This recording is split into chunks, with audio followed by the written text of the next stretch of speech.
Sir काय सांगाल संपूर्ण माहिती आपले जे किती स्टुडंटचे दुबईमध्ये अडकलेले आहेत काय संपूर्ण माहिती द्या. आपले 84 मुलं तिथं अडकलेले आहेत जे आपल्या ग्लोबल इमर्शन प्रोग्रामसाठी गेले होते आणि आता ते सुखरूप आहेत. काही काळजी करायचं कारण नाही, कारण मुलांशी आमचं बोलणं होत आहे, त्यांच्या पॅरेंट्सशी बोलणं होत आहे. इथं जे आमचे फॅकल्टी मेंबर्स आहेत त्यांच्याबरोबर त्यांच्याशी आमचं बोलणं चालू आहे. सर्वजण संपर्कामध्ये आहेत. किती जे आहे मेल फिमेल स्टुडंट्स आहे आणि कशा प्रकारचे अधिकारी कॉन्टॅक्ट जे आहे चालू. आता 42 बॉईज आणि 42 गर्ल्स आहेत आणि त्यांच्याशी वारंवार आमचं बोलणं चालू आहे, संभाषण आहे. जे भारत सरकारकडे कशा प्रकारचं बोलणं चालू आहे आणि त्यांना परत आणण्याचा कशा प्रकारे हे प्रोसेस चालू आहे. मिनिस्टर ऑफ एक्सटर्नल अफेअर त्यांच्याबरोबर आमचं बोलणं झालंय, निवेदन पोहोचलंय. त्याचप्रमाणे मुलधरम मोहोळ सरांशी पण बोलणं झालंय, त्यांच्याकडे निवेदन पोहोचलंय.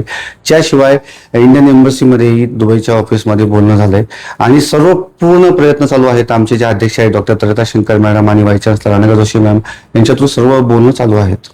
तर कशा प्रकारचं आव्हान पाहिजे. आव्हान हेच राहील, विनंती राहील सर्व विद्यार्थ्यांना आणि पालकांना की कृपया तुम्ही पॅनिक होऊ नका, कारण आम्ही त्यांच्या संपर्कामध्ये आहोत. मुलं सुखरूप आहेत आणि पूर्ण आम्ही प्रयत्न करतोय की आपली मुलं सुखरूपपणे भारतात लवकरात लवकर परत यावीत. ओके.